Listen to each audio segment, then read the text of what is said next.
All right, go. 10, 5, 4, 3. That's tomorrow, and that is it. 10, 5, 4, 3.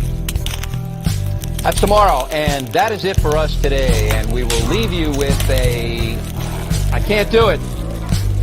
We'll do it live. Okay. We'll do it live. Fuck it. Do it live. I'll write it, and we'll do it live.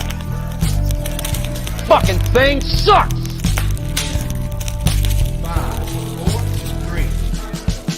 That's tomorrow, and that is it for us today. I'm Bill O'Reilly. Thanks again for watching. We'll leave you with Sting and a cut off his new album. Take it away.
Fireside Chats.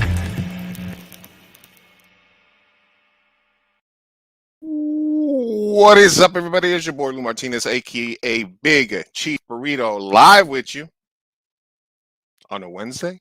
Fireside Chats with Big Chief Burrito. Thank you very much for everybody that's tuning in on this, the day, the start of Hispanic Heritage Month. And obviously the question is, why do we start Hispanic Heritage Month on the 15th of the month? And that is obviously because we can never be on time to everything. So it makes sense that we would start Hispanic Heritage Month on the 15th. I'm sorry. Corny joke. Had to make it.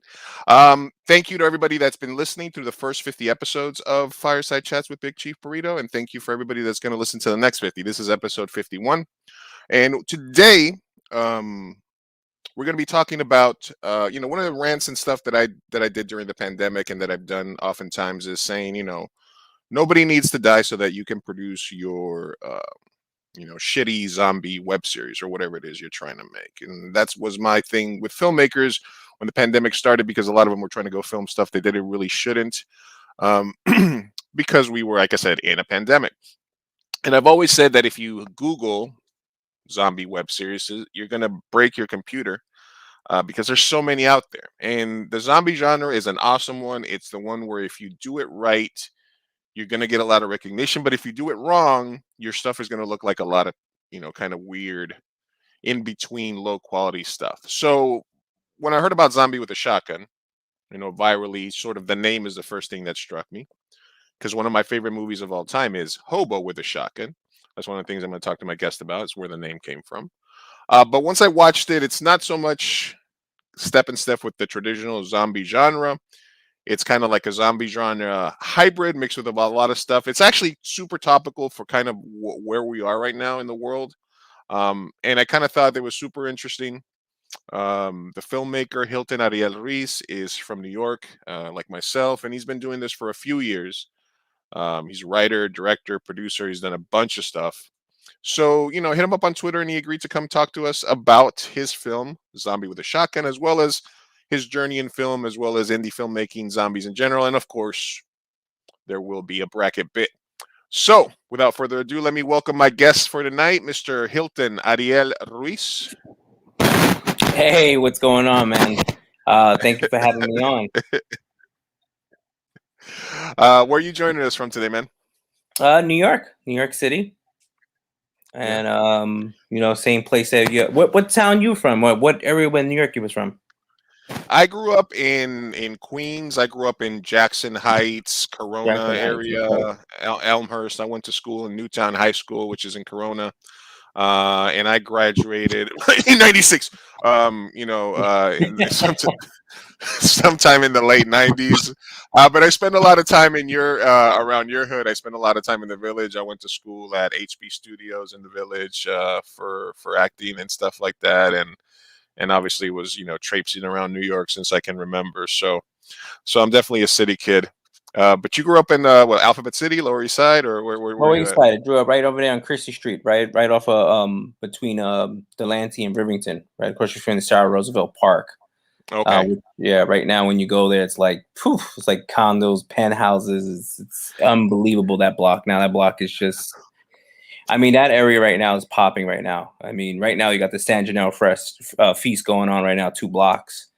San Yeah, Gennaro feast. that Oh was my that God. was a lot of things that I missed. Like when because where I was located was just right like a block away. I would actually really consider Chinatown, believe it or not. That where I'm from is really Chinatown, but it was like the tail end of Chinatown where one block was Little Italy and one block was Yeah. Chinatown and one block was you could say, Lower East Side, like the real, like where all the Latinos was living in Lower East Side. So I was in smack in the middle right there. And of course you got like 5 blocks with Soho. So it was just a very unique area that I grew up in. I never traded for anything, just, if you wanted good food, you wanted Italian food, if you wanted Chinese food, and, of course, if you wanted Latino food, I was right there in the middle of all that. And nothing beat that I was across the street that I was in. You just drive right into Manhattan Bridge, and if you want to drive to Williamsburg Bridge, right there in the corner, they just intersect with each other. And plus, you had all the trains. You had the J, you had the Z, you had the F, you had everything, the B and the D. Right. So you had 2 blocks. You had the B and the D, 2 blocks. You had the F, and then you had round the corner was J and Z. So it was such a busy area that I was in. It was hectic, but I love it, and my heart is always there, and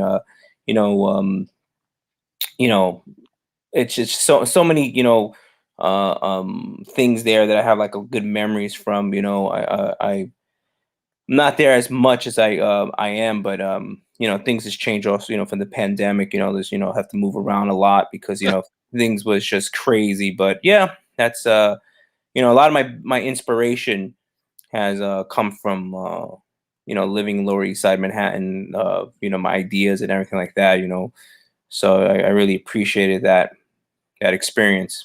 Absolutely. The as a kid from Queens, what we used to do is get on the F train right there at the 74th Street station, and then we would be in the train, and then 30 minutes later we'd be in the village, and we'd be cool kids, So that's so we get off right there, go to Frank's, get a couple of dogs, papaya juice.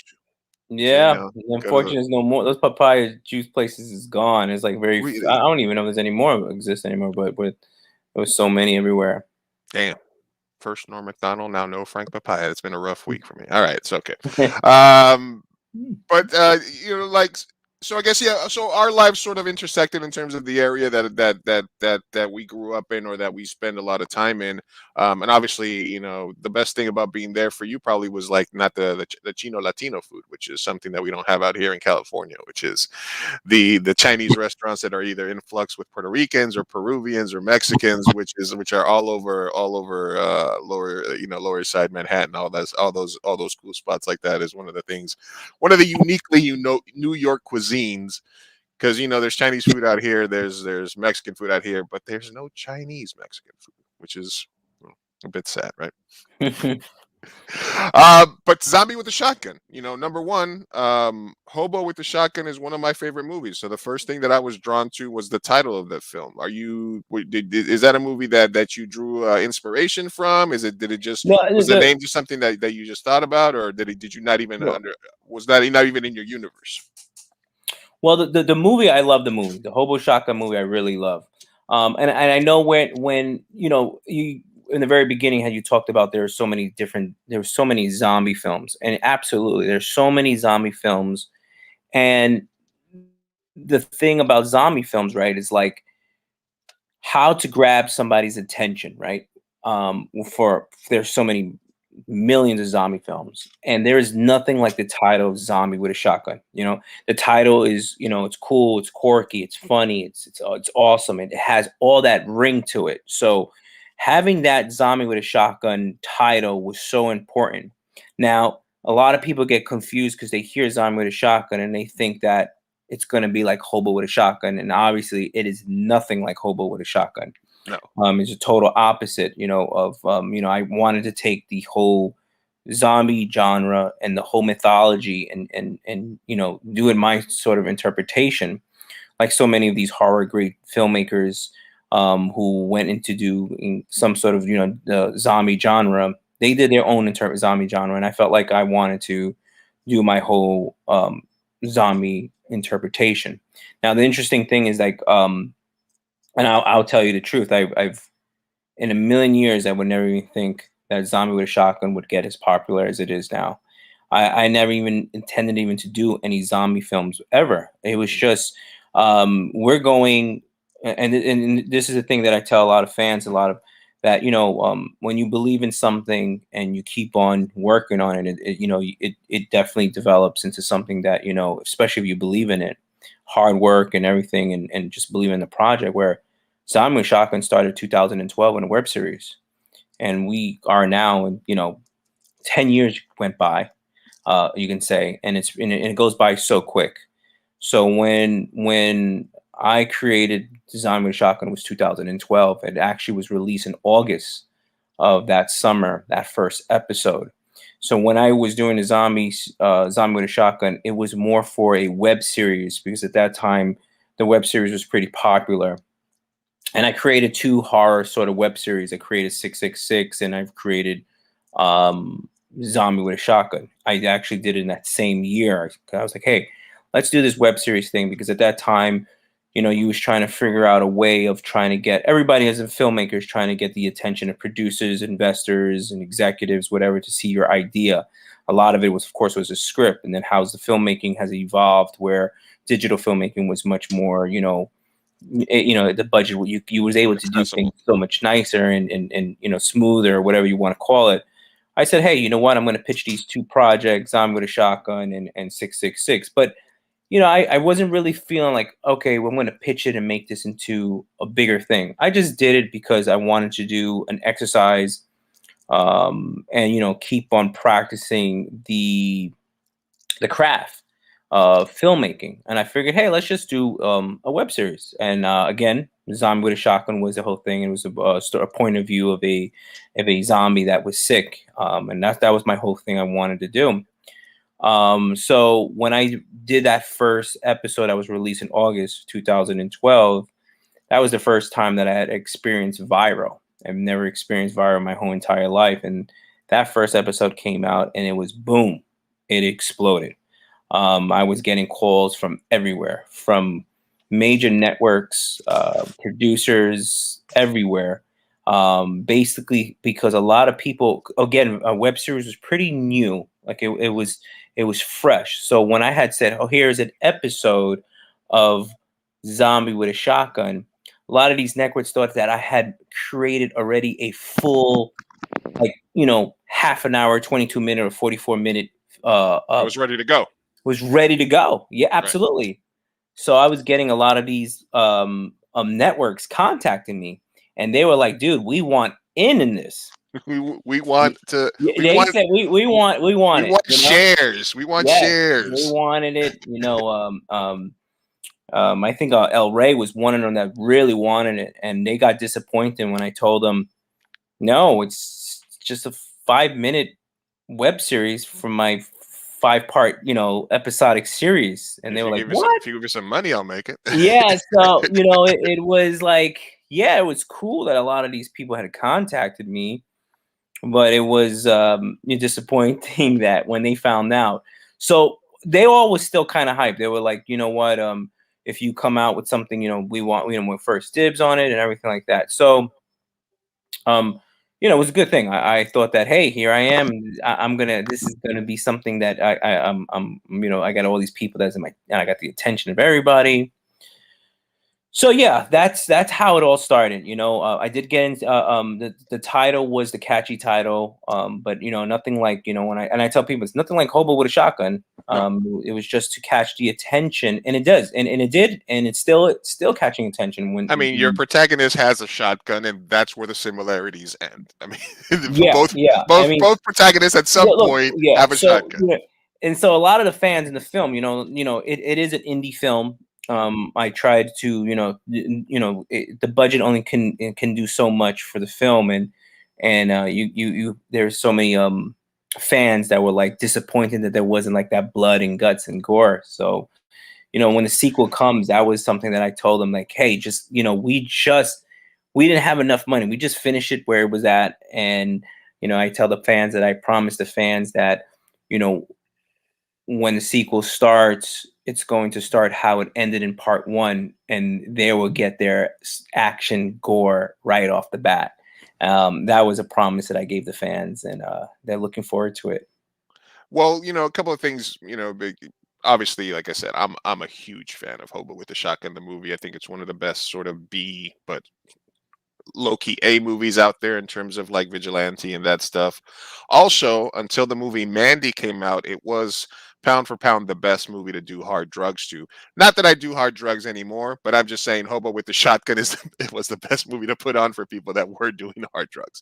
And there's a lot of differences. Obviously, number one, because because like you said, like from 2012 to 2020, if you went on YouTube and you typed in zombie web series, your computer was going to start smoking because there's just so much out there. And my thought process with filmmakers was, okay, yes, as an exercise, you can do stuff like that, but unless you're bringing a new take to it, like The Walking Dead exists. The last time, what was the last like real switch on it, and that was just because of the filmmaking. Maybe it was like Train to Busan, or there's very few zombie projects or films that capture the imagination like Walking Dead and stuff like that. So it's a very saturated genre. So when somebody like yourselves doesn't necessarily go for the cliche gore, hordes, this and that, and it's almost a character study about this zombie. There's a lot of there's a lot of stuff about like secret societies or like government and people being afraid of the government, and there's all these other things going on, and it's like I said, that's why I think it's even topical today based on what people's fears and stuff are about people being held in facilities and this and that, and a bunch of other things. So that's one of the reasons that I felt it was different than a lot of the bulk zombie genre stuff that's out there. So when I watched it, I definitely could see like the indie roots that you had in it, because I've been there myself. And I really enjoyed sort of the ride that you took. Once you ground yourself in this is an indie film, this is not necessarily what you expect about a zombie film. You can sort of, I appreciated the storytelling. I appreciated, what I appreciated, you didn't have a lot of wasted angles and a lot of wasted takes. You sort of just let the camera run. You didn't, I felt like you didn't make this movie with coverage where you were like, all right, close up, wide shot, give me one funky angle. It was a lot of wider shots, a lot of letting the action sort of play itself, which I felt, that might have been just a budgetary thing or a time thing. But I did feel like there wasn't a lot of wasted effort there, and it did have a lot of really cool like indie spirit. Let's go do this. You threw in some animations. People were getting their spines ripped out. It was a whole thing. Like I felt there was a lot of different mix to the film. So I appreciated it, the fact that you brought all those elements into it. No, absolutely. Thank you. I appreciate that.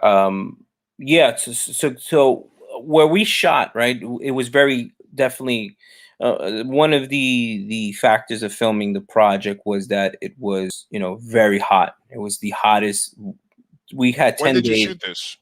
We shot it in Lower East Side. We actually Okay. shot. Yep, we shot it in a building in Lower East Side, abandoned building there. There's one And beautiful drone shot towards the end where yes, you see all of like lower Manhattan and stuff, and then you yeah, come yeah. down and you're like in the hood and stuff, which I thought was fucking awesome too. Yeah, that was one of the things. Like when we was doing a zombie film, also I said to myself, like there's not a lot of zombie films that's done in New York City. I said I wanted to really like have New York City as a character. I wanted to say, hey, look, this is a film. This is a zombie film shot in New York City. And yes, it was a lot of the drones was Lower East Side. It was I wanted that to be like my home. This is my home. This is the film that when I look at it, I'm like, this is where I'm from. And I wanted to do that. Even driving was all Lower East Side. It was in Chinatown, Lower East Side, Manhattan. Alphabet City was the building that they were running. It was so yeah, so when the places were very tight. So when we were shooting, we made sure that we had to have we would go with the basic shot list of like, all right, just let's cover it very very basic, simple, because the locations we had was so tight. I mean, we couldn't even move.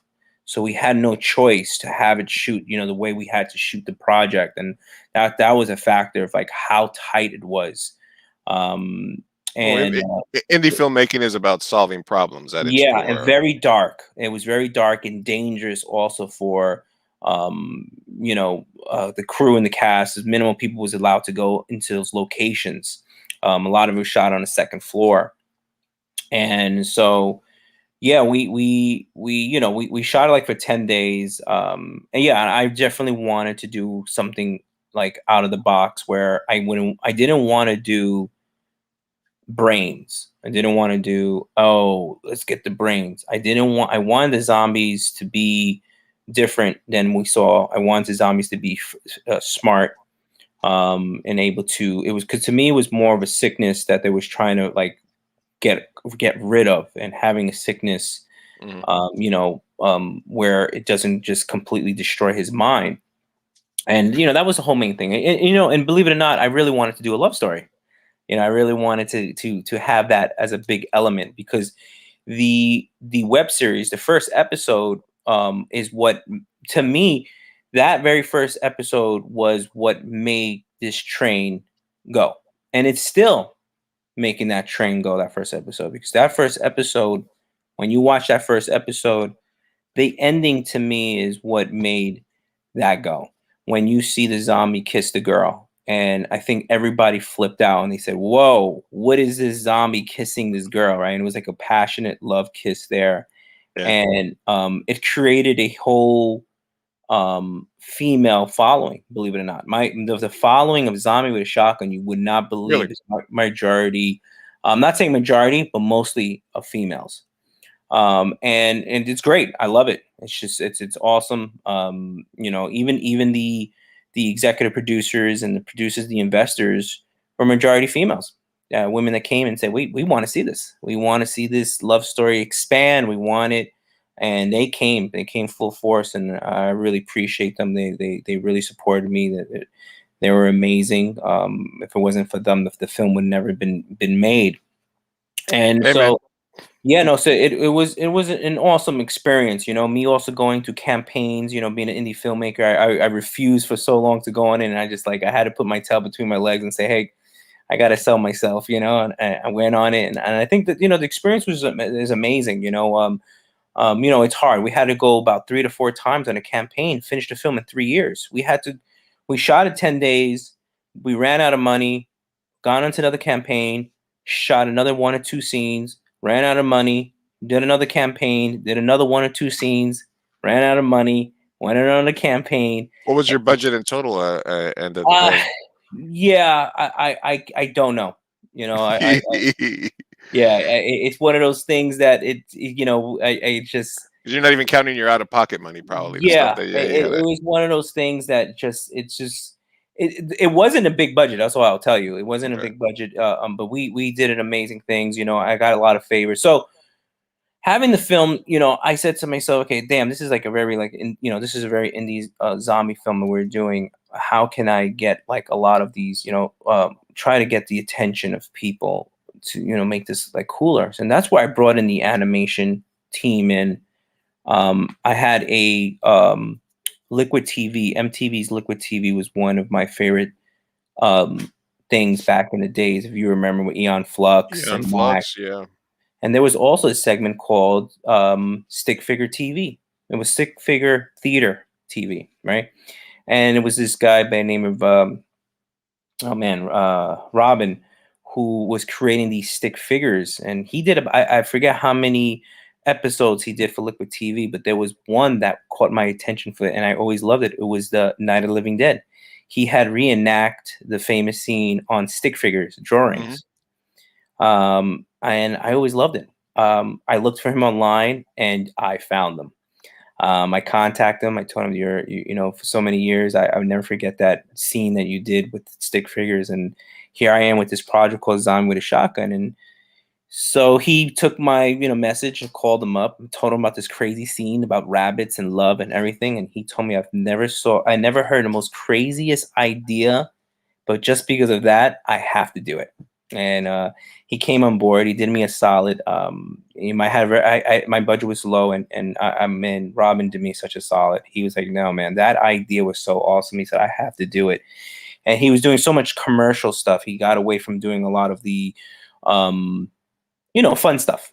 He's now in corporate doing all these, animation stuff. So when I told him this, he said it was like the first time in so many years he was able to express his freedom, his art, his work, and do something that was fun. So we did that, and the drones also was incredible. My neighbor down the block which a good friend of mine, was a professional drone operator for motion picture films, and he always used to tell me, "You need anything, you let me know." And I was like, "Hey, dude, I need you." So Got to call in um, those favors. yeah, I call in the favors. Being a filmmaker for over 20 years, you know so many people, um, and I think that's why I got away with a lot of stuff, from a lot of favors from people just coming in, and Well, I yeah. So don't, we would make up like 4 in the morning, wait to the sunset, and we just go and top of buildings and just do the drone shots. It was I said, it was a very guerrilla filmmaking style. It was it was amazing. The script has changed on a daily basis, as an indie filmmaking goes, but it was fun. no, absolutely. I when on my first film, first feature, Blacklisted, I was shooting the scenes as they were coming up and getting budget as we went, and sort of trying to connect it all. And you call in favors, and I think for indie filmmakers, one of the main things is when you collaborate with somebody that's an animator, that's a drone operator, that's a special effects person.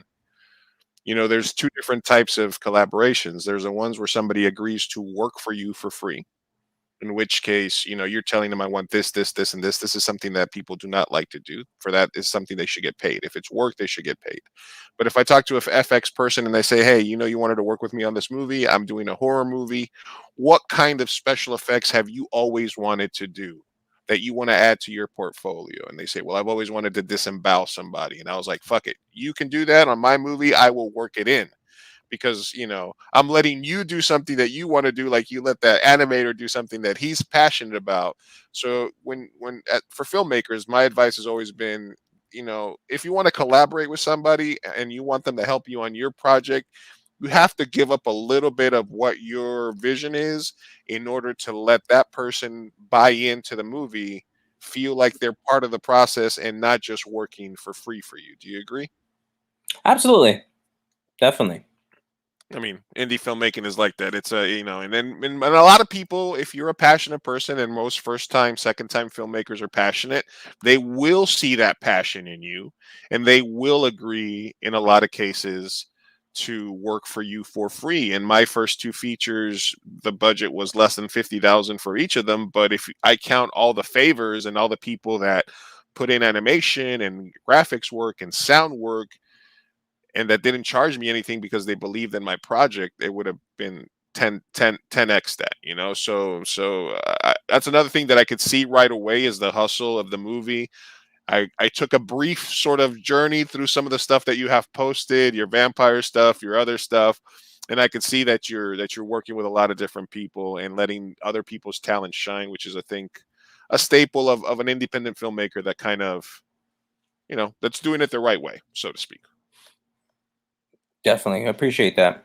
Now, 20. Now we are talking live with Hilton Ariel Ruiz from Zombie with a Shotgun. Went viral a few years back because of his web series. Now you can watch his film on YouTube for free. I had watched it when it came out on Amazon, Yep. but you can watch it right now. Just look up Zombie with a Shotgun. There's a zombie right there. Said zombie with said shotgun. And you can just look up Zombie with a Shotgun on YouTube and you can check them out. You can also find their Patreon page by looking up Hilton Ariel Ruiz. And you can, for as little as a couple of bucks a month, $3 a month, $5 a month, 10 months a month, help this movie keep going. And again, since it is Hispanic Heritage Month, and since I'm always about independent filmmakers and promoting fellow filmmakers, I did want to have Hilton on to help promote the Patreon page, and also to just talk about his experiences and his life as a filmmaker. This is Fireside Chats with Big Chief Burrito. Want to remind everybody that if you haven't already, you can follow us on YouTube.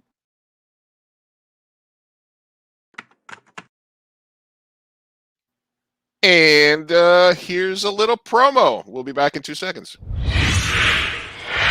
Hey, I'm John Allen. Hey, Rick, you seen that show that's on social media? There's a lot of shows on social media, Morty. You're gonna have to narrow it down. 2 a.m. burrito. Oh yeah. I do like a burrito at 2 a.m., Morty. It's a show. You should watch it.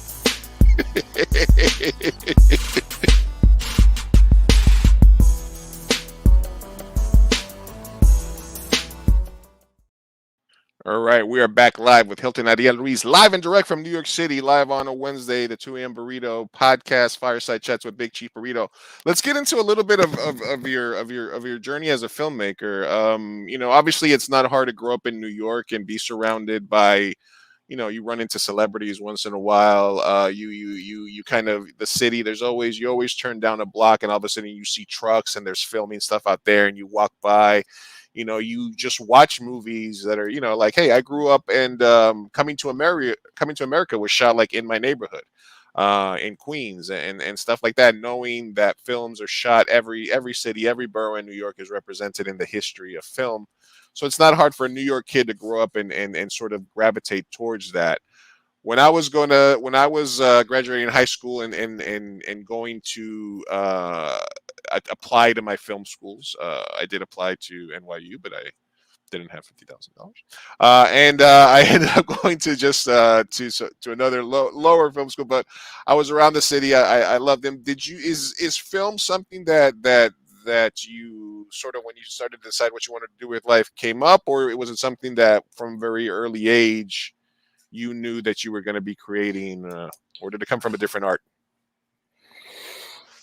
Okay, so it's interesting how it all came. It's a yes and no answer to that. So I grew up in I tell a story a lot. I grew up in like a Latin Brady bunch, right? So I grew up with 3 boys and 3 girls in the household. I had my mom and my dad, and then I had my aunt that was taking care of, she was like Alice from Brady and Bunch, and of course, instead of having the dog, we had the cat. So we had such a huge, family, in the house. So every weekend, the cheapest thing to do was go to the movies. We would go Saturday, Sunday, and we'll sneak to all the movies we could possibly go to. And we saw, like, it's so funny because when I watch films, I can remember every single film that I saw that I said I saw that in the theater. I remember seeing that in the theater. I can remember every movie I've ever seen in the theater and who I was with. Yeah. So it was pretty amazing. So we would watch, like, the Return of the Jedi, Empire Strikes Back. During the 80s, I watched all those movies, and I was the youngest. I was the youngest in the family. I was young, and so when we would come home, it was me, my brother, and my cousin. That's we were the 3 boys in the house. We would reenact all the best scenes for the film. And so let's say, for example, we would watch like Return of the Jedi. So my brother and my cousin would argue who to be Luke Skywalker and who would be Darth Vader. And me being the little kid, I'd be like, hey, I want to reenact in this too. And they're like, no, No. because I was a little kid, they didn't want me to be part of it. They say the only way you be part of this if you're the director. Uh-oh. So they made like this little box for me, and I would like just go around them. Just all right, I'm filming it here. Let's go in this scene. Let's go. So we would do that for so many years. It was funny, and then I got it after a while. I'm like, you know what? You guys just never wanted me to be part of it. That was a way of you guys. I don't want this guy to be, reenacting in these scenes. Then of course we got the video camera, and then we started like shooting these like, projects, stupid things we did little kids. And then my mom surprised me when I was like, I don't know, 13, 14 with my first like high 8 camera. Nice. And I was like, oh wow. So, growing up over in the hood, I shot these like little short films and little horror films, whatever you want to call it, and documented stuff and everything. And then when I went to high school, they made my own program, and it happens to be one of my programs was cinema studies. And look, I grew up, you know how it is. You grow up in the city, it's tough, it's rough, Yeah. you know how it is. I don't even have to tell you. So I had no like I wanted to be a filmmaker kind of thing. But when I got stuck into those classes of cinema studies, and you had to be forced because you're ready to fail, I started taking in more of the cinema studies and knowing that I knew so much about film already, and I fell in love with it so much. I'm like, you know what? I can't even believe it. This is me. This is what I was always doing when I was little. This is what I've been doing with my camera and everything. I just should do this. This is what I should do. And because of that, having that, having the program stuck and forced for me to take it, I fell in love even more with film, because then I started to learn more about what film really was about and what film really meant. And it wasn't just you watching a film; it was you studying the film and what the scenes meant and everything. And I started to learn a lot more about it. And then, boom, that's from there. I say, this is what I want to do. And ever since then, I'm just crazy, still doing it. What was I know you said the Jedi and a couple other meals, but what was the first film that you obsessed about that you could watch over and over? Well, my favorite film was Blade Runner, and I Okay. still remember when I was a little kid watching it. And that was a film I watched over and over. I mean, we got remember before the laser disc, they had that RCA sort of what they call them, the RCA player. It was actually a laser disc in that big cartridge, if you remember. It was this huge RCA, and we had Psycho. Psycho was a film that, I mean, because you didn't have too many films, right? They had Red, that movie. They had Psycho. Oh my God! I remember my parents would get them. We used to get them from, believe it or not, in the corner, because you had guys just, I don't know how they were getting it. It was stealing. They'll sell them in the street, So those are the movies that we had. We had it on always like on repeat. Those are the movies we watched a lot. Like I said, I watched Psycho a lot, and of course Blade Runner was one, but that was in the VHS version. How do you feel about the Psycho remake, the shot for shot? The Vince Vaughn. I actually saw it in a theater. I didn't get it. I'm not gonna lie to you. I watched it in the theater. I only watched it one time, and I know that I remember watching it not being, It's a shot for shot that's sort of and I was confusing like, whatever. And I never ever watched it ever since. And I do remember watching it with a bunch of friends. So it was like kind of like, oh, I didn't really. And then shot for shot, you can't really say that it's something that was original, right? It's like, all right, it felt like a film school project. And it's like The Lion King. When The Lion King came out and it was done for shot, it was like you felt cheated. Like when you saw the film and finish, you're like, what? Why did I pay for this? What's a worst remake? The Gus Van Sant Psycho or Spike Lee's Old Boy? I never saw Old Boy, but I would have to say one of the worst remakes to go there might have to be Nightmare on Elm Street. Um, that one I was really disappointed in. S- That was Spike Lee's Old Boy is probably one of the worst films. really, Worst remake. I mean, did you ever watch the original Old Boy, the yeah, Korean film? Okay, so yeah, yeah, it was completely unnecessary. It was just that bad, right? You know, it's so funny because you don't even see that film like on no. streaming services. You don't see it. We don't. I Yeah, mean, no. I mean, if I ever met Spike Lee, I don't know. I think I would bite my tongue the whole night and not talk about it. But I would do that.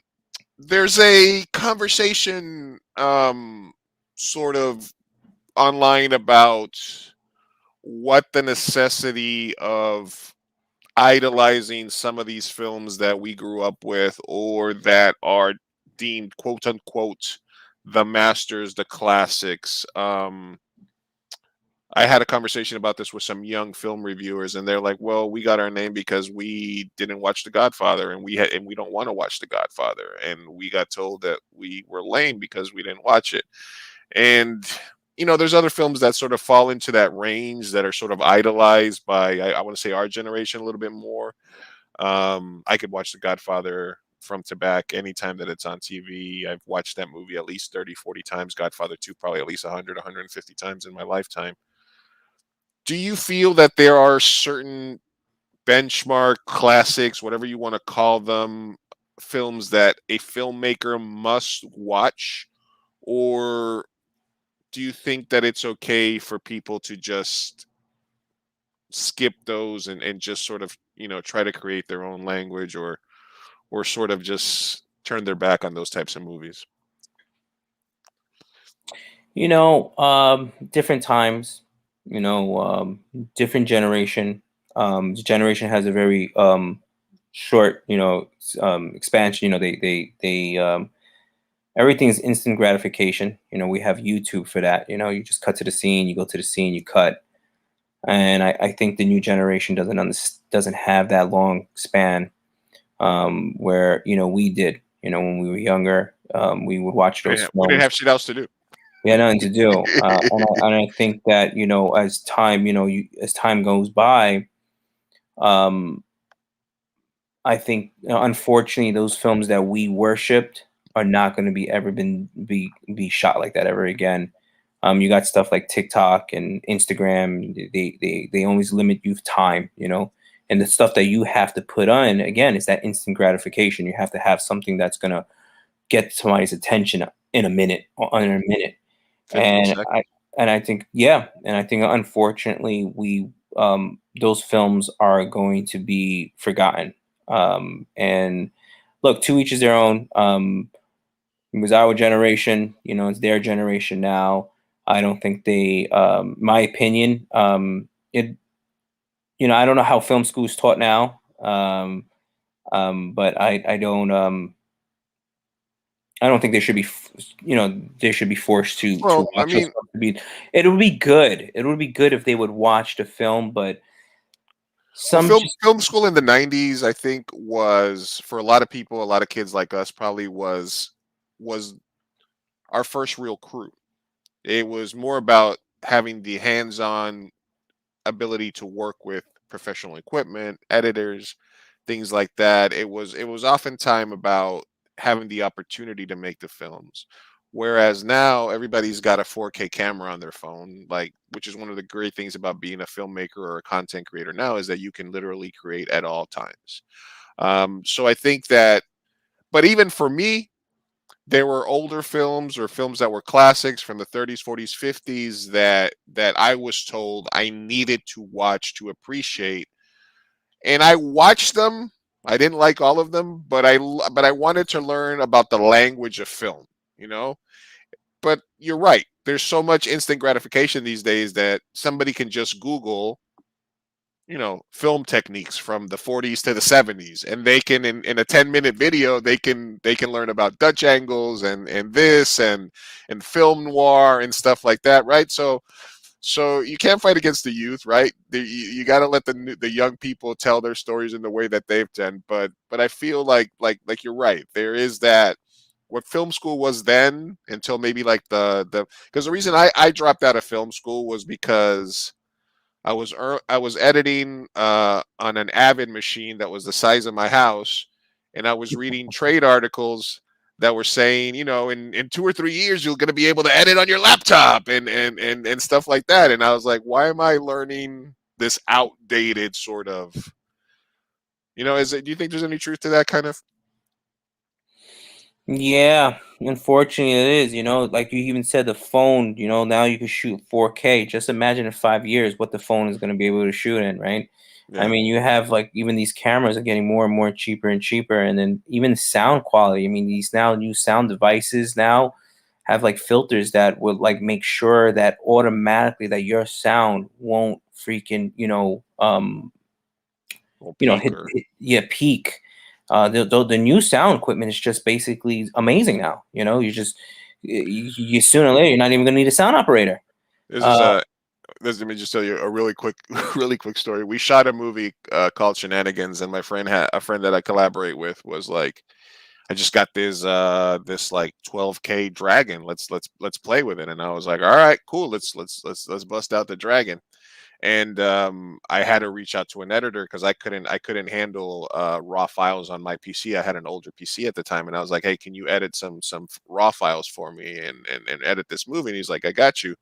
So we got him the footage, and then he calls me up and he's like, hey, I got a question for you. And I was like, yeah. He's like, why did you shoot close-ups?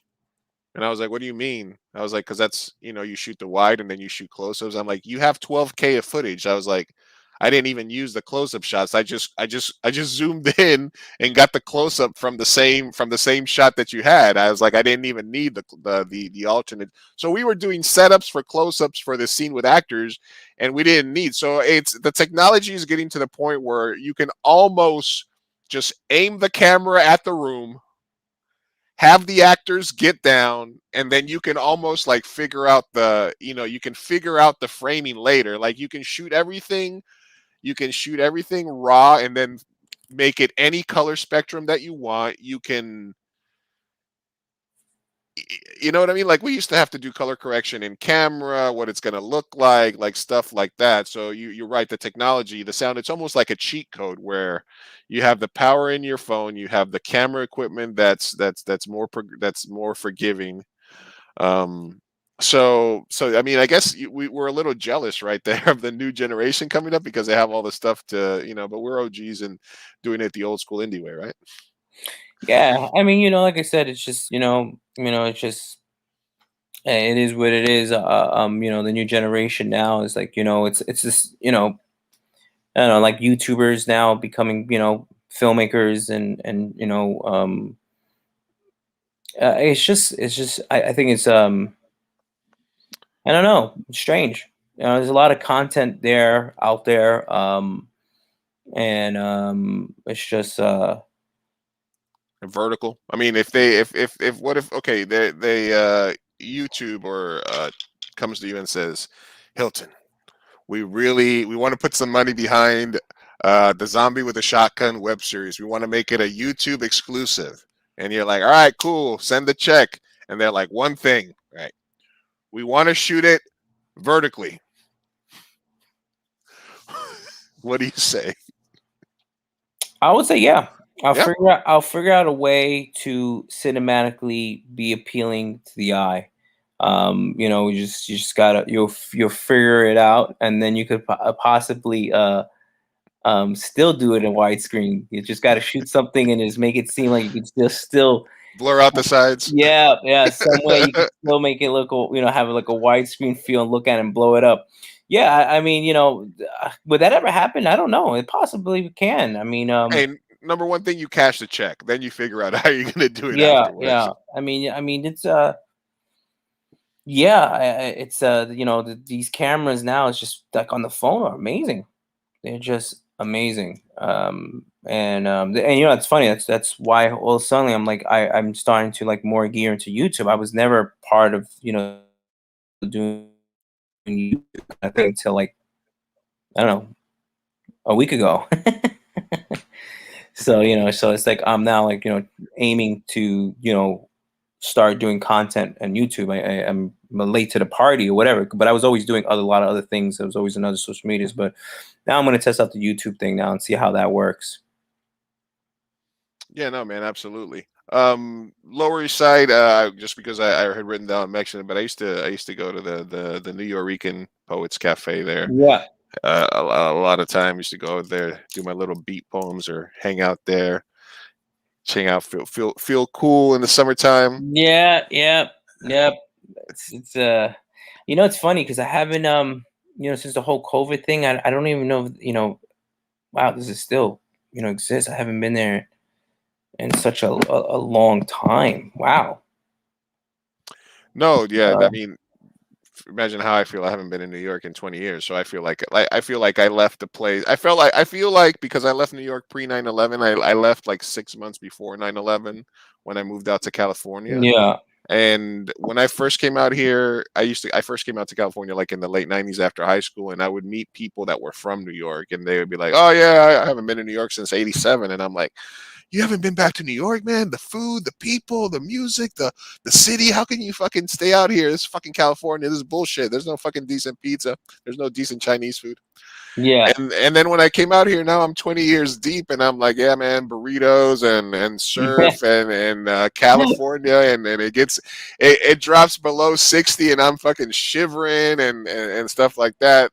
And again, I left New York pre 9/11, so I've always felt weird that I left, that I wasn't there for it. Number one, and that I don't know, like I understand probably I can if I fly into New York tomorrow and that flight in and into Kennedy where you're just seeing everything, I know that in my heart from flying into New York many times, but I just feel like maybe the city has changed a lot. Probably, I mean, 20 fucking years, obviously it's changed, but I don't know. I have a weird sort of feeling where I still feel like I'm a New Yorker. I still root for the Mets and the Jets. I still feel like I'm a New Yorker. I still read the New York Post and the Daily News in the morning, like, but does that make sense? Kind of like, I mean, you're still there, but Yeah.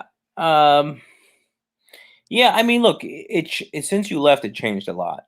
obviously, It's changed dramatically. I would say one place that changed, Brooklyn. yeah, absolutely, Brooklyn is like Manhattan, and it feels like Manhattan. The only problem is the subways. The subways is not really connected as isn't.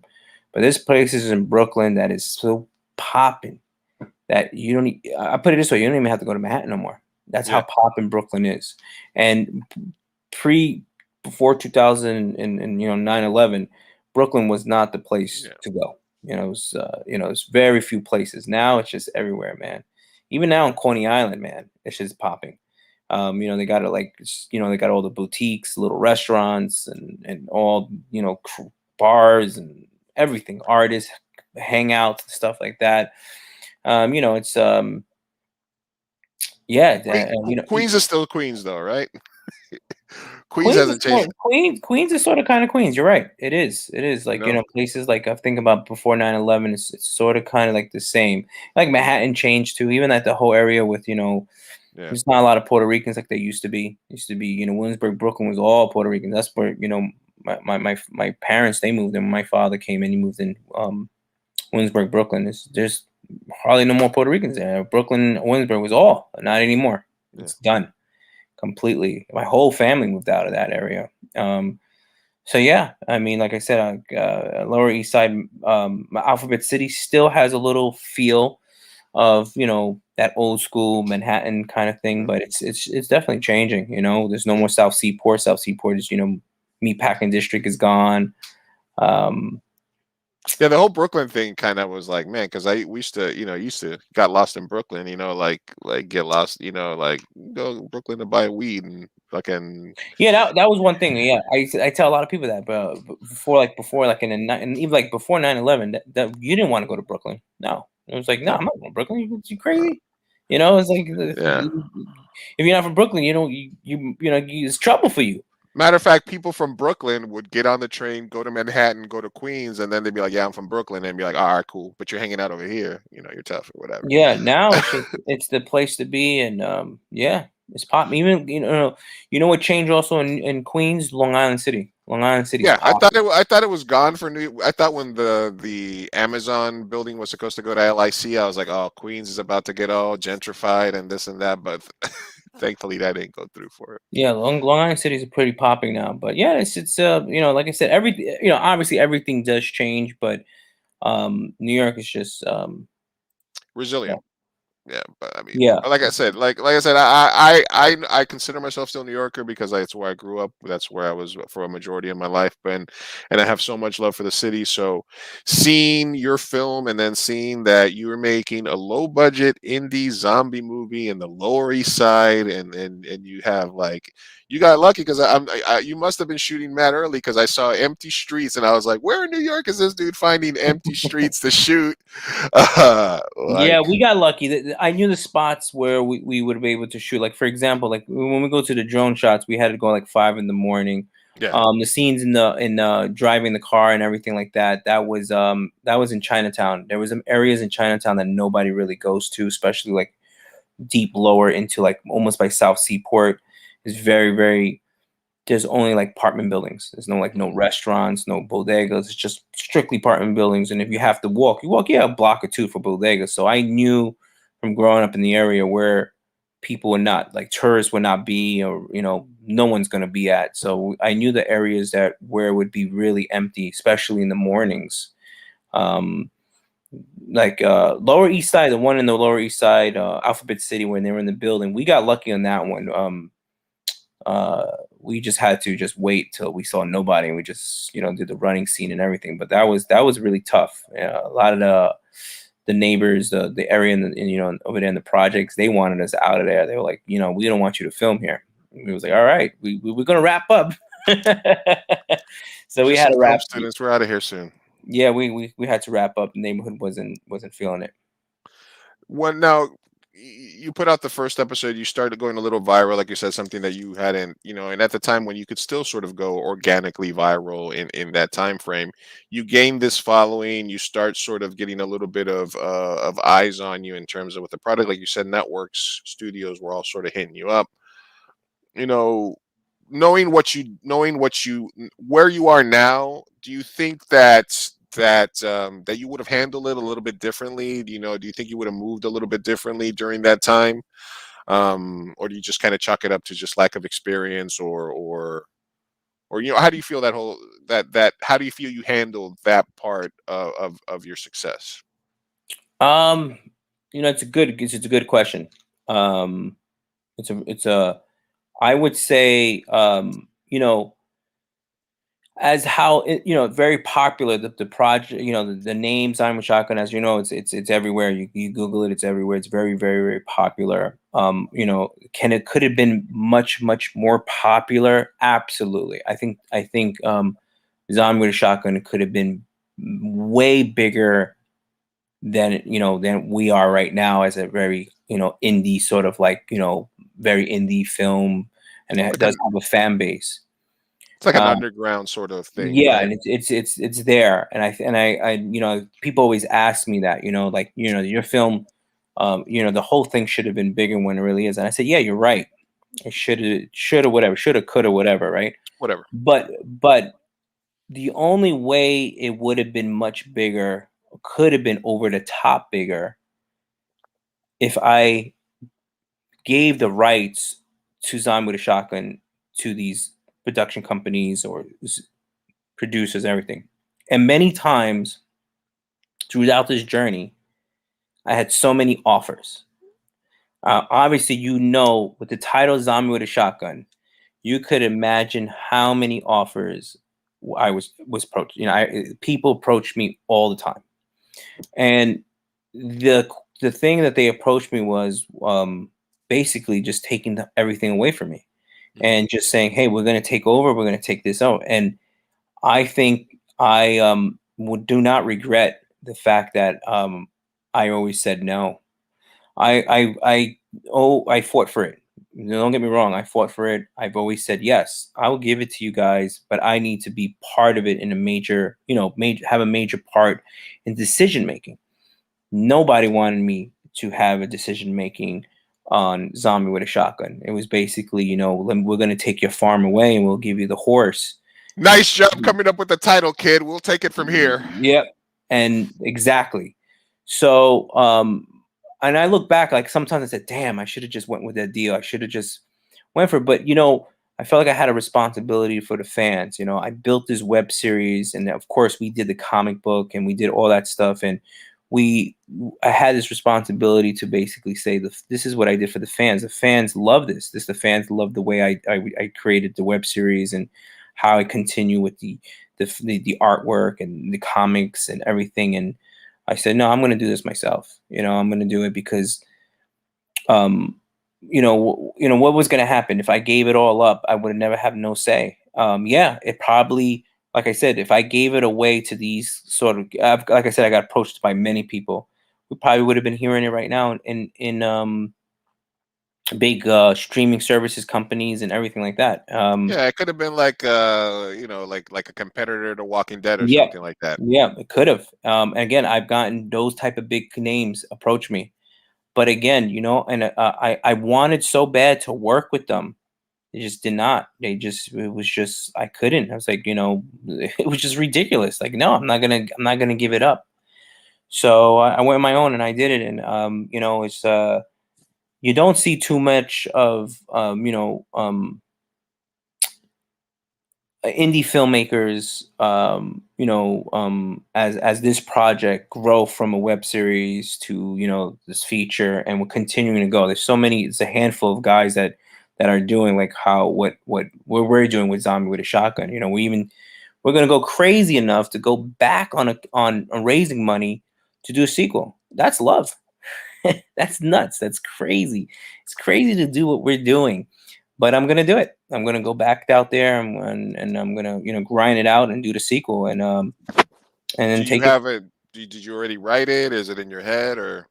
Yeah, everything is everything is sort of like written in a way for another low budget film. Now of course, if there's always a possibility that there will be somebody would come in and invest a lot of money. And there's always, time to, fill, the fill-ins, but yeah, it is ready to go. I'm pretty sure we will have this, we'll be in production sometime next year. So I'm really, I'm very hopeful. And, like even with the Patreon page, people's coming out supporting, the Patreon page. And, pretty soon, we'll probably open another campaign and try to bring it home with that. But yeah, I mean, I have nothing against any studios or anybody to approach me and come and work with me. But it got to be fair, it's just, it got to be fair. It got to make sense. It can't be greedy. It can't be, it can't be a slob and say, hey, we'll take it from here. It can't be like that. I think that it's like it's the artist struggle. Are you gonna it's super tempting to come up with something like that and then have somebody say, "We'll take over. I'm going to give you this amount of money," and Mhm. but to own it yourself, to do it yourself, is also an entirely different reward, right? So I mean, you've chosen the path of sort of going for it, and you're all in, believing in yourself. So from where I'm seeing as another fellow independent filmmaker that has had those same sort of decisions to make, I applaud you for taking the path where you keep control over it, and we wish you nothing but the best of luck with what you're going to do moving forward, man. Absolutely. I appreciate that. We are talking live here with Mr. Hilton Ariel Ruiz. Thank you for stopping by, Claudia. She says, keep up the good work. Thank you for stopping by. If anybody has any Thank you. questions for Mr. Ruiz, leave a comment, leave a like. Just let us know that you're watching. We are live across all Mhm. platforms. Remember that you can always follow us across all platforms. Look us up, facebook.com/2am burrito, twitch.tv/2am burrito, as well as youtube.com/2am burrito. I also want to shout out the organizations that I work with here locally: communitythroughhope.org, helping people that are without homes find the stuff that they need, and Arts for a Better Tomorrow, an organization working here in San Diego, Tijuana, and Los Angeles, helping students and young people deal with their trauma through the arts. So we are here live with Mr. Hilton Ariel. I have a couple more questions for you, man, and then we're going to do a bracket bit, but I will let you go. But I do want to remind people that they can find and support you by going to Patreon and looking up the Hilton Ariel Ruiz page, where you will see how you can be a part of Zombie with a Shotgun, the sequel. You can join for as little as $3 to $5 to $10 a month, and you can see a bunch of cool stuff and be a part of an indie filmmaker from Puerto Rican and Mexican origins that is trying to create his own zombie projects. And he also has a lot of other films. If you check out his IMDb, you can go down a long ass rabbit hole of zombie and vampire stuff. I did check some of it out. And you can also watch the original Zombie with a Shotgun on YouTube for free. Well, actually, the page that I am is, well, it's here. It's for rent as a zombie movie. But if you look up No, the it's zombie, it's free. Yeah, it's free. Yeah, yeah, free with it's ads free. or No, it's free. Yeah, yeah. I put it on. See that's also the cool thing of me owning my own like project. I have the Right. right to put it anywhere I want to put it, and that's why I decided like you could get it on Amazon, you could get it in Tubi, you could get it in Google Play, you could get it also on rental and YouTube. But I decided again, and a lot of people was telling me, why did you decide, to put the whole film in YouTube? And I was like, why not? I'm like I said, I'm late to the party in this whole YouTube thing, and I've been doing some research and listening to a lot of people that's been telling me like, if you get monetized, going into YouTube, you'll probably make more money with your film than, somebody watching my film getting 5 cents in Amazon each play. Yeah, So, yeah. and so I was like, oh, you know what? What I'm gonna do? Since again, I own my film. I don't nobody owns my stuff.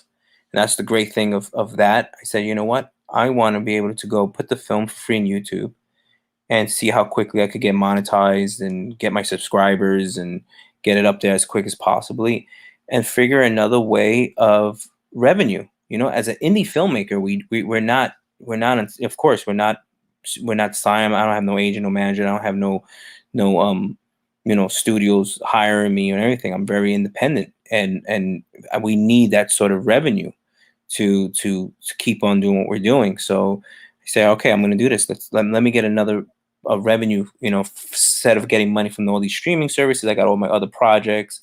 Let this be another way of getting money. And so that's what I'm working on right now. And that's why I decided to put it for free on YouTube, for the fans to help me out, and it's looking good. They again, it's amazing. A lot of the fans that, came and support, they support me a lot. It's pretty amazing. And I appreciate that. A lot of fans that message me every single day, and I get like almost about maybe 10 messages a day, maybe more, people that saw the film and they just say, oh, thank you for putting it free. I've never got to see it because the film was not, of course, in Spanish Latin countries. We weren't able to get it out there, but now a lot of the Latin community and countries and other places, it's like they finally get to see it now. There's so many places that didn't see it and now they're seeing it, and that's a pretty cool thing. And speaking of YouTube, if you guys want to watch my movie that's also on YouTube for free, you can go to the 2 a.m. Burrito YouTube channel and watch my romantic comedy Slapworthy for free as well. So, Good title. Good title. We're a couple of indie filmmakers here. Yeah. Where did you land on the In the Heights controversy in as much as, there was the initial, my God, we're getting our own film. Oh my God, they didn't get it 100% right. Where did you fall on that in terms of your position as as a Latino filmmaker? How did you feel about that sort of internal fight we were having Yeah, when I that came think, out? yeah, it was a little bit upsetting, because we kind of like had our own like kind of moment get ruined.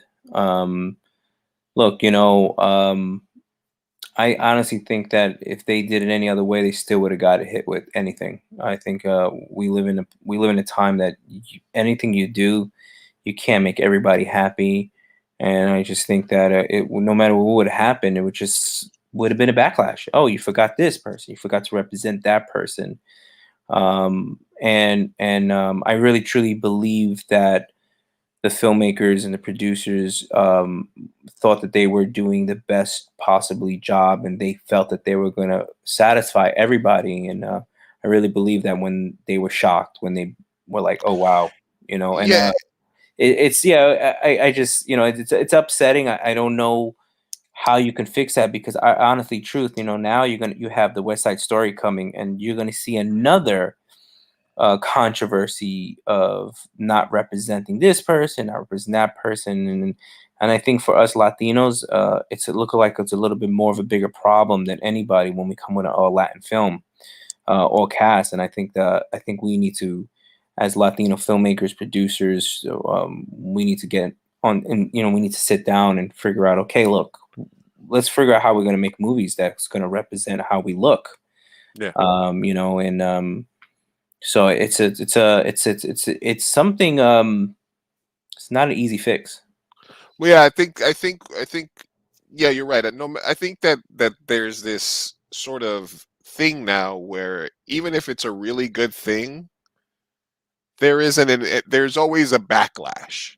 Like even like the Bernie Sanders mittens meme, you had that going for a little bit, and people are having fun with it, and all of a sudden there's like, no, there's a backlash. I mean, some of that was warranted, and I think the way they could have fixed it, number one, is director's choice. If they had maybe hired a director that was born in New York, like somebody that's on the screen right now, that maybe could have had a little bit more wisdom and knowledge of the area and the city, that would have been like, wait a minute. And they also had the chance, since they were already changing stuff around, they could have changed the Benny character to be like Dominican instead of African American.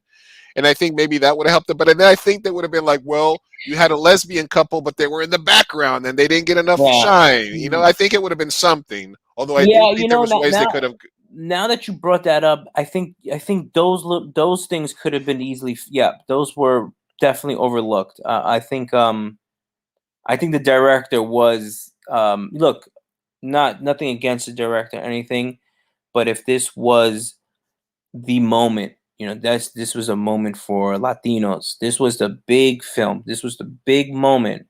Yeah, we should have had a director that was Latino. I totally agree on that one. Or at least born in New York. Or at least, or Born in New York. somebody Yeah, with I some think New that York cred. I think they definitely missed the ball on that one. And yes, yeah,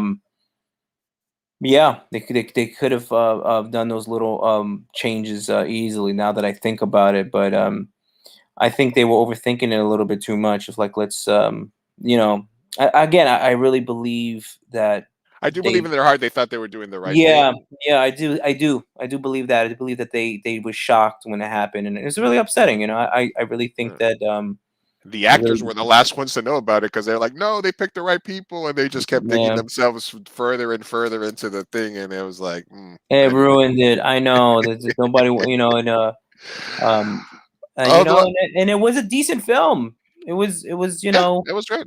it was yeah, and it was just heartbreaking that the controversy screwed it up with the box office.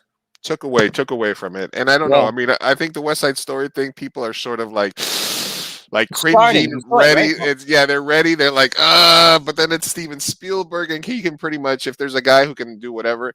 Here's a question for you. Tarantino. Okay. Yeah. Tarantino is a guy who I've loved his entire career, Mhm. but recently he's starting to come off as a little bit of an asshole, not in his films, but in the way he responds to criticism of his films. He got criticized for the way he portrayed Bruce Lee in a film, and I think what he's doing right now is he's taking this, I am an artist and I will do what, and this is something that I defend. I mean, at the end of the day, it's your movie. If you decide to cast person A versus person B versus person C, it's your film. You're the one that you have to be able to take the hit from it.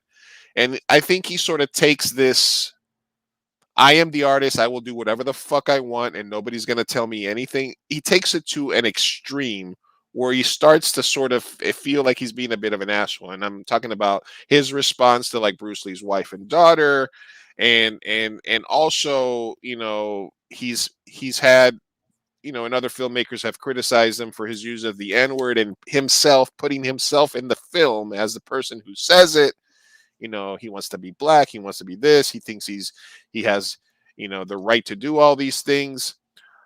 And I think maybe Steven Spielberg, maybe Scorsese have that right, you know, to just kind of do whatever they want without being criticized, because and I think he sort of feels like he's in that area. But do you feel that he has the right to sort of take that stance as a fellow filmmaker? Do you feel the same way, or do you think that in modern filmmaker the director can't keep that same mentality? They have to be more aware, you know, sort of read the room, so to speak. You know, when they're making movies, when they're writing films, when they're promoting them. Do you feel there's any truth to that? You know, I think Quentin Tarantino actually, I like his stance on it. If you remember when Quentin Tarantino first started to get big and started, he used to take YouTube Q&As. Do you remember that? Yes. He used to take YouTube Q&As, and the amount of shit, and you know, he was doing it. Okay, he was doing it for the fans, right? He would go out there and do these YouTube Q&As.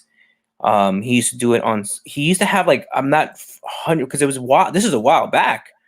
He used to have his own social media. I forget where he was at. I forget if it was Facebook or you something. He used to have these Q&As for the fans, and he was getting attacked.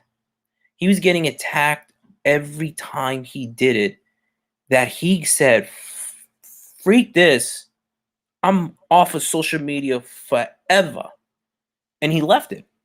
And if you do remember, he did get attacked. He was getting attacked for like every single angle. Like the fans or whatever haters would come in and just say things to him. And I think after a while, as an artist and a filmmaker, man, you can't, you know, and you know how it is with filmmakers. You get fans or whoever you get that just write shit to you and say shit to you, and they you know, and you don't want to like get angry. You know, you get it. I get messages on a daily basis, people just cursing me out, you know, saying, "Oh, your movies are crap, your movies are shit, and this and that. You should never have been a filmmaker." Blah blah blah. You know, you get everything all the time.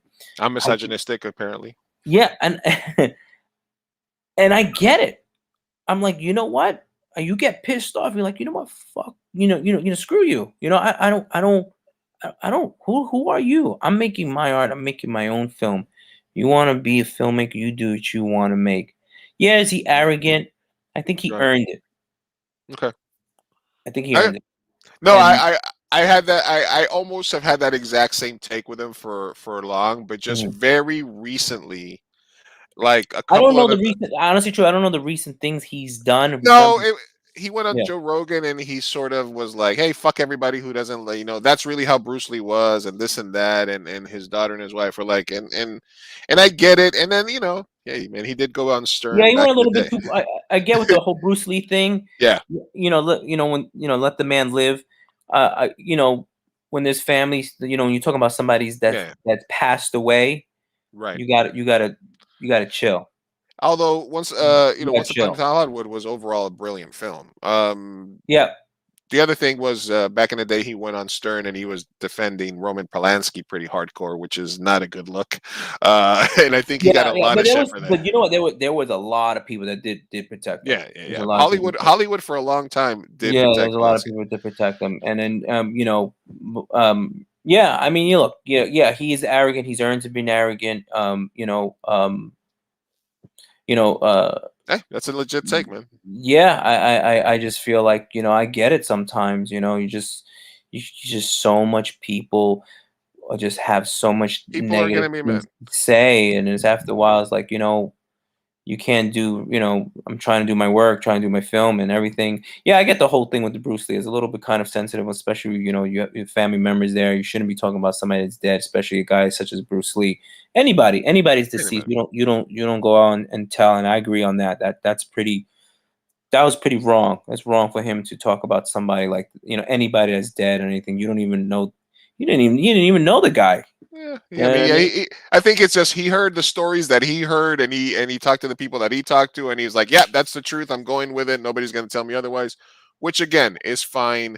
And like I said, I think it's part of a bigger discussion that's going on right now, which is separating artists' work from their personal life and the things that they may have done. Like, it's no longer socially acceptable to bump, the R. Kelly, Ignition remix. Had to take that out of the playlist because it's no more longer socially acceptable to play those songs. It might not be socially acceptable these days to say, hey man, No. I'm gonna binge a bunch of Woody Allen movies this weekend, or like, can you separate Polanski from The Pianist? Which is, if you look at the film objectively, is side by side with Schindler's List, two master films about the Holocaust. Can you separate who he is as a director from his work? That's kind of like, I feel like that's an individual choice that we're all going to have as a lover of film, as a lover of art. You have to make that decision yourself whether you can separate the artist from their faults. Right? It's kind of a conversation everybody has to have on their own. Do you agree? Yeah, I mean, that old, what's that old saying? You gotta get with the times, right? That's just basically what it is. You got to get with the times. Unfortunately, times has changed. Everyone's gonna look what you've done in the past, and sometimes you with that crowd that is hey, look, you go back with Tarantino, right? As many as arrogant he is, there is this cult of people that created that arrogance, right? There's this cult that revolves around him that he can do no wrong, Yeah. and he's a god, Came and out hot, man. he's a legend, right? True So Romance, and you can't, Reservoir, and yeah, Pulp. and he's protected. He can say anything you want to say. You're gonna have the just like how people protect Roman Polanski, they're gonna protect him. Yeah. Now you have to earn that protection, And there's some like filmmakers that don't have that protection, and then they go out and say things. Their career is ruined because Absolutely. they didn't earn that circle of protection. All right, and there's a couple filmmakers out there, and there's also the couple filmmakers that keep on making a bad film, and no matter what, They still they're get it. they're still gonna be part of this icon legend, and nobody. Who's the newest untouchable? You think that's Jordan Peele? I think if Jordan Peele went out and like massacred 18 homeless people, he would still get a movie deal the next day. I think that they'd be like, it's Jordan Peele. He's the new Yeah, horror. yeah. He's the new horror master. Yeah. Well, they're afraid also to say anything because they'll be called the racist. True. So that's another thing too. That's the truth. There's you just got that's just got to keep it real. That's what it is. Media's scared about that and everything. But yeah, I mean, I don't know what film. Get Out, and what was the other one he did? Get Out. I mean, he produced Candyman and then Us. Yeah, yeah. I guess I don't. I guess we have to wait till his other body of work comes out. But Yeah, he's coming out strong though. He's definitely coming out strong. Him and Ari with Midsommar and Hereditary, and is another person that came out the box like super hot with their first couple of films. Midsommar is, I think, one of my favorite films in the last couple of years. Just in terms of the style and how cool it is and the imagery and stuff like that. So I mean, there's a lot of really important filmmakers that are coming out right now, and I think that's a cool thing, man. And I just want us to be absolutely. I just want us to be part of that list. All right, guys, we are wrapping things up here with Mr. Hilton Ariel Ruiz. We're going to just do one or two last segments here, ask a couple of quick questions, and get onto our bracket bit. We're running out of time for something that I like to call, Should I Buy This?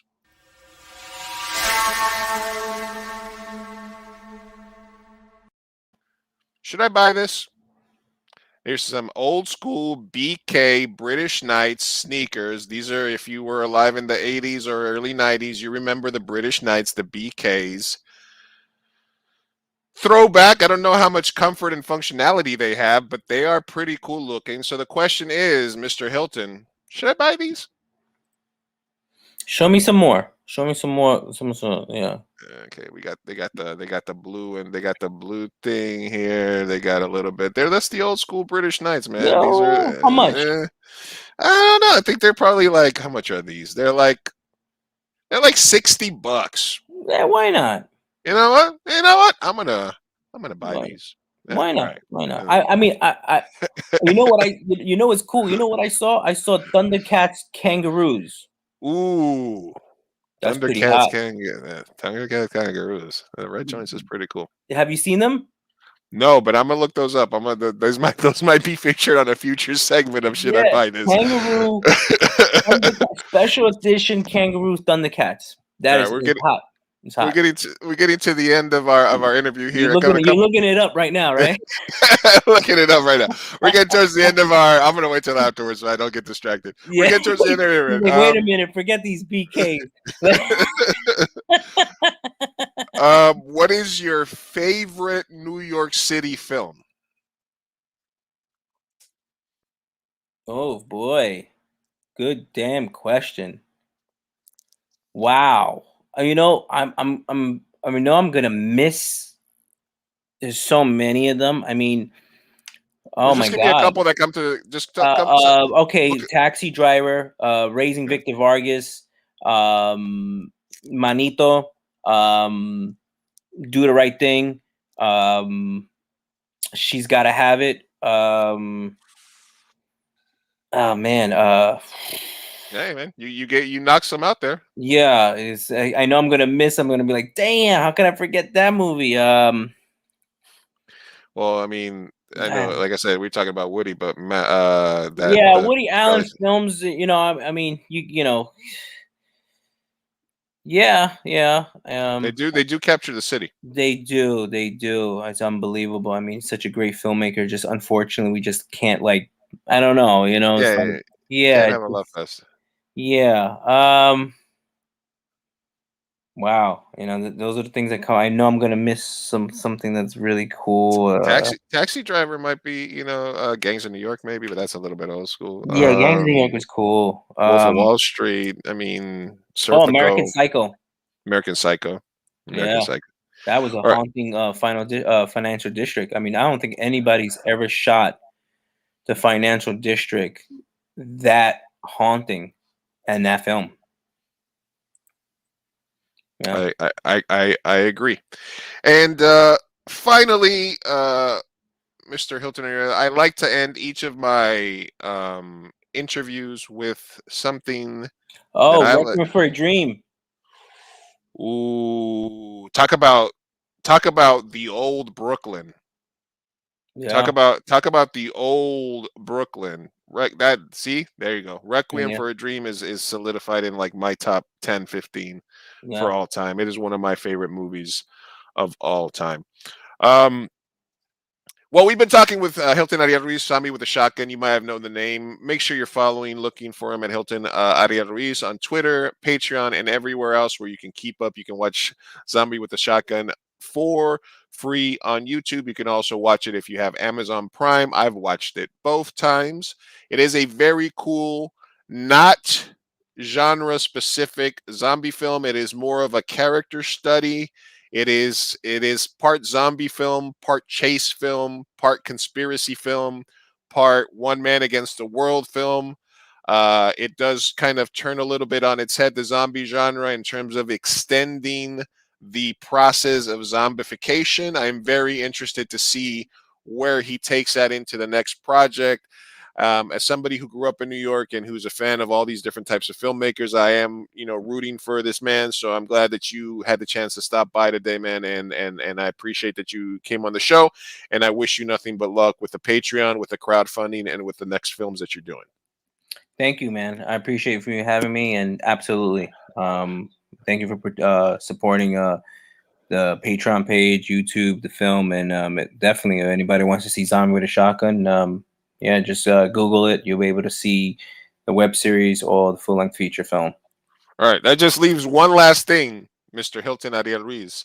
Something that I like to call the bracket bit. All right, boys and girls, you know what that sound means. It's time for bracket bit. Bracket bit. Bracket bit. Woo, woo, woo, woo. Bracket bit. Bracket bit. Woo, woo, woo, woo, woo. Fireside chats. That's right, Hilton. You didn't know we had the graphics ready.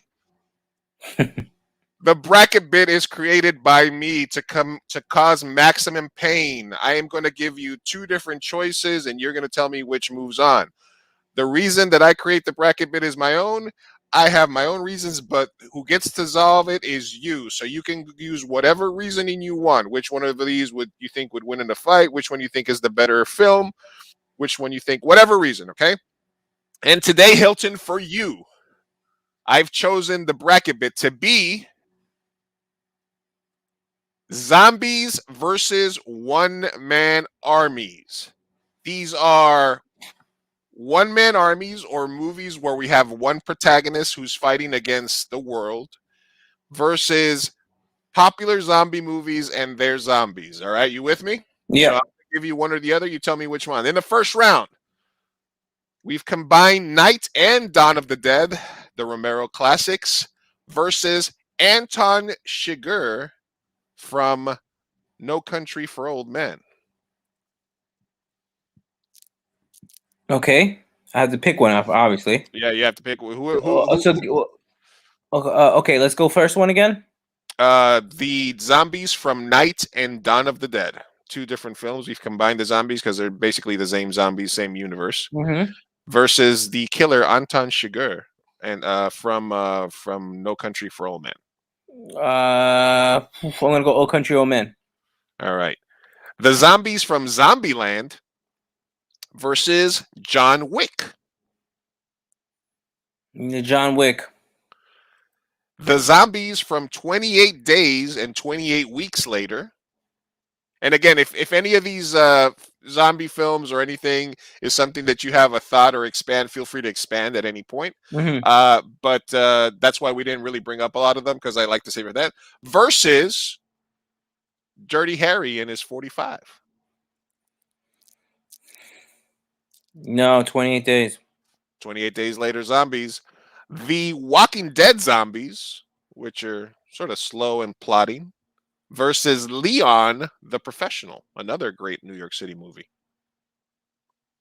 Professional. Dawn of the Dead, the 2004 remake, versus Itchy the Killer. Dawn of the Dead. I mean, Itchy could probably take out a couple of zombies with those roller skates of death, or those. He's a bad motherfucker, but still. Resident Evil zombies versus Indiana Jones. Oh my God, I love Indiana Jones. I mean, this is a young, in his prime Indiana Jones battling the zombies. This is not like 78-year-old, you know. I'm gonna go Indy. Indy would find a way to get those zombies. The zombies from the cult classic The Reanimator versus the Hobo with a Shotgun.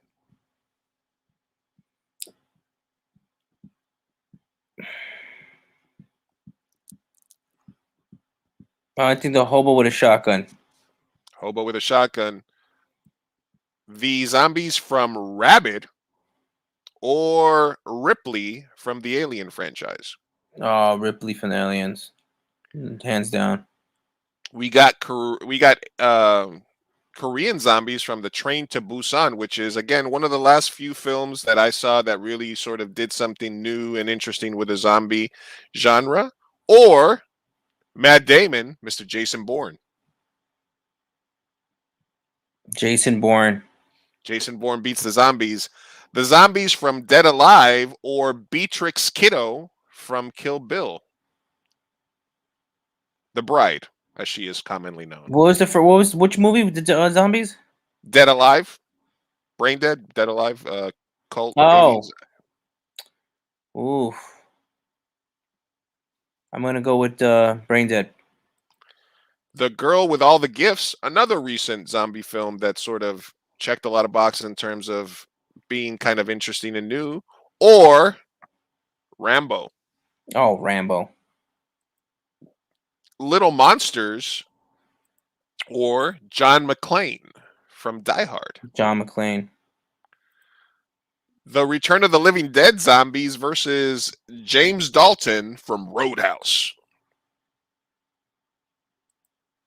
He's a one-man wrecking crew. He's the best. He's the Yeah, best. Roadhouse. Roadhouse. There you go, Roadhouse. Yeah. Roadhouse. You got to go Roadhouse. That's a classic. Yeah. The Robert Rodriguez, Quentin Tarantino zombies from Planet Terror, or James Bond. James Bond. Shaun of the Dead, the comedic zombie take, versus El Mariachi. El Mariachi. Yeah. World War Z zombies versus Blade. World War Z. Now, yeah, that's a tough matchup for Blade because I think he could Yeah. pretty much handle any other set of zombies, but the World War Z zombies were a bit aggressive. Yeah. All right, we got John Wick versus Anton Chigurh. John Wick. The 28 Day Later zombies versus Leon the Professional. 28 days. Yeah, see, Leon versus John Wick would have been an interesting matchup. I wonder who would win between those two. The Dawn of the Dead zombies versus Indiana Jones. Indiana Jones. Hobo with a Shotgun versus Ripley. I don't know how much longer Rick or Howard can last in this Ripley. bracket. Ripley. Yeah, sorry, Hobo with a Shotgun. I think you go up against a tough-ass broad there. Jason Bourne versus the Dead Alive zombies. I'm going to go Jason Bourne. Rambo versus John McClane. Rambo. Yeah, I think Rambo would kick John McClane's ass. James Dalton versus James Bond. James Bond. He's got a lot of gadgets. Yeah. El Mariachi with his guitar case versus the World War Z zombies. World War Z. James Bond versus World War Z. Does he stand a chance? No. Jason Bourne versus Rambo. This is another. This is something that should get made. Jason Bourne versus Rambo. I can. I was going to go Rambo. Indiana Jones versus Ripley. Indiana Jones. Indiana Jones in the upset against Ripley. Yeah. John Wick versus the 28 Days Later. John Wick. John Wick. And we got our final four here. It's going to be hard for anybody to beat World War Z, but John Wick might be the one. But first, he's going up against Indiana Jones.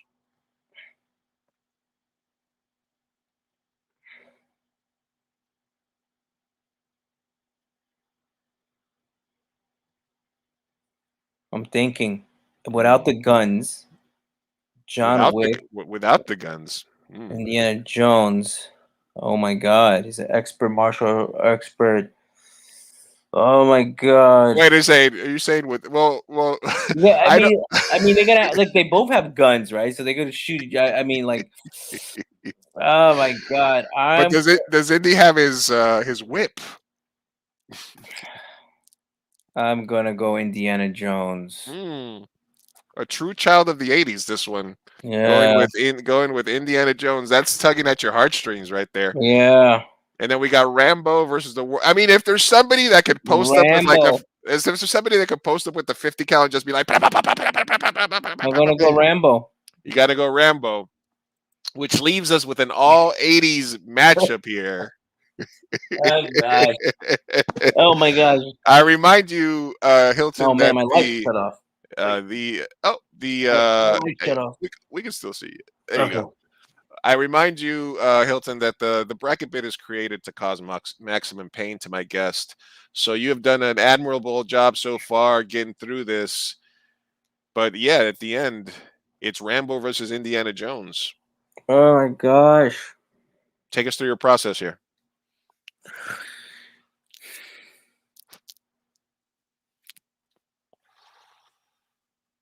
Oh my God!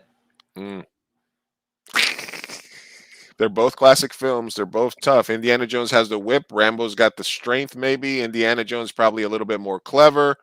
Rambo, you know, I don't know. Mm. Can Indy outsmart Rambo and get the drop on him, or would Rambo's sheer toughness and force, you know? Holy shit. Wow. This is going to be upsetting. I'm going to have to say Rambo. Rambo.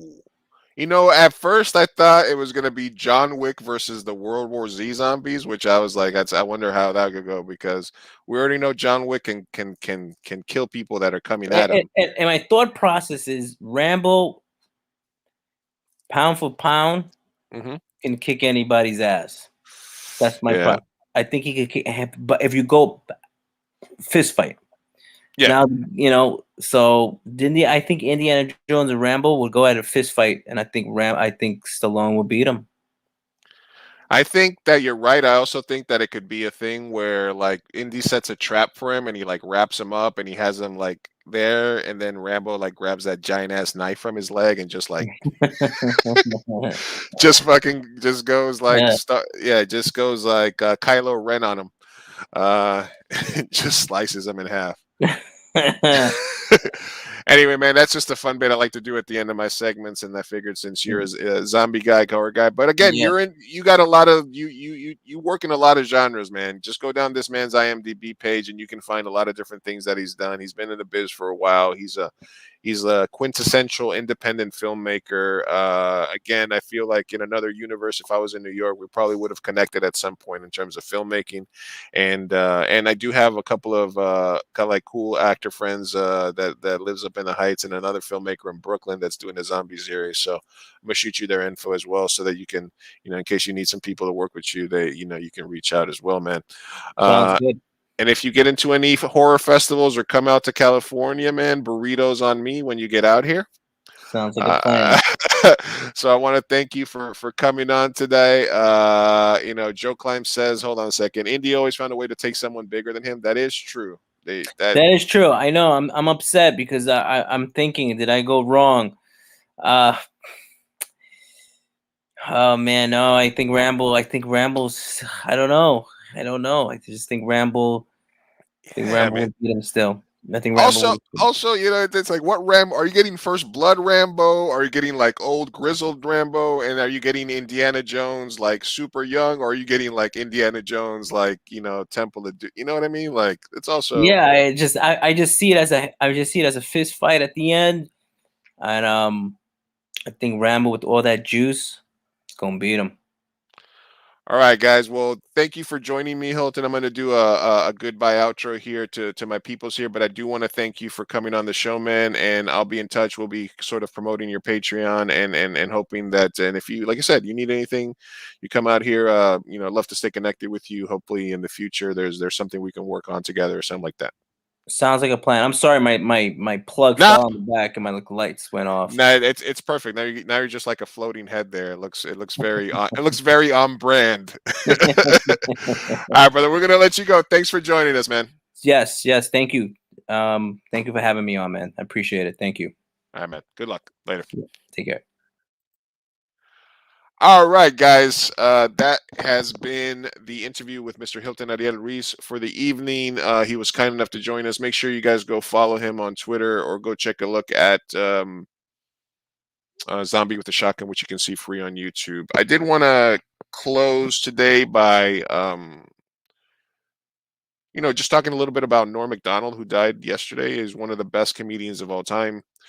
You can really tell who a comedian is by how many jokes of theirs you remember, like years and years and years ago. I still remember today, word for word, the devil tricked me into killing my wife and kids bit that he used to do, where he read a story about a guy who killed his wife and kids because the devil made him do it. And then he goes on to say, what if that was your friend? And at the end, you have your kids in a duffel bag there, and he takes his mask on and says, hey, it's me, Dave. I was just playing a prank on you. And I heard that joke on Comedy Central like 1990 something, and I still remember it to this day because it's so fucking funny. He had a way of telling stories and jokes that was like incredible. Go obviously look up the moth joke or just any one of the times he went on Conan or Letterman or any other show where he would tell stories. He had like an Andy Kaufman sort of vibe about him when he was super personal, private life, and he battled cancer for 9 years, didn't tell anybody, and just left. Like the greatest Irish goodbye of all time. He just did what he wanted. He was a comedian's comedian. Dirty Work, a cult classic. He went on Stern and told great stories. Like it hit me a little bit yesterday when we found out about it over the last couple of days, and I've just been on a Norm Macdonald kick. Watch his old SNL. I mean, just like he could give a fuck. But he wasn't like hacky. He wasn't like anti-comedy. He was just tell jokes, but the way he would tell them and the way he stories is just like unique. So if you're not just now finding out about who Norm Macdonald was because he passed away, just do yourself a favor and just watch his old clips, watch his old Conan interviews, watch his old stand-up specials.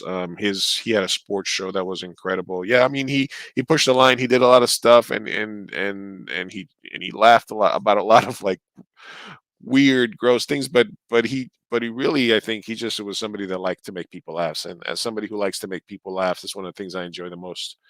It was a shame that he passed. So R.I.P. Norm Macdonald. Go watch some of his clips. We are on episode 51 now. We did 50. We took a little break, and now we're back at it. If you guys know anybody that's interesting that you think would be a great guest for me to have on, I've already had people that reached out. Love to have them on. If you want to be a guest on my show, let me know. What do you know about? So again, thank you everybody that has watched even a small part of any episode over the last year and a half. I started this podcast after I had an old podcast, in the Apocalypse, for a long time, and it was a few years since I was podcasting. During the pandemic, I decided to start this one and then also start live streaming. And it's been fun. It's been giving me the ability to connect with people during a time that it's hard to meet and spend time with people. It's made me meet a lot of cool people. It's made me talk about shit. It's made me learn about subjects that I thought I knew about or that I didn't know anything about. And it's been really good. So, I appreciate every person that has tuned in, asked questions, commentated, shared it, subscribed. Numbers keep looking better all the time, so I really appreciate all you guys, everybody that's done that. And hopefully we can do 50 more, get to that 100 mark, and then take it from there. So thank you, everybody. Thank you to our guest Hilton Ariel Ruiz tonight. R.I.P. Norm Macdonald, who passed away this week. Everybody be cool, and remember, life's better if you stay out of the comment section. Peace out.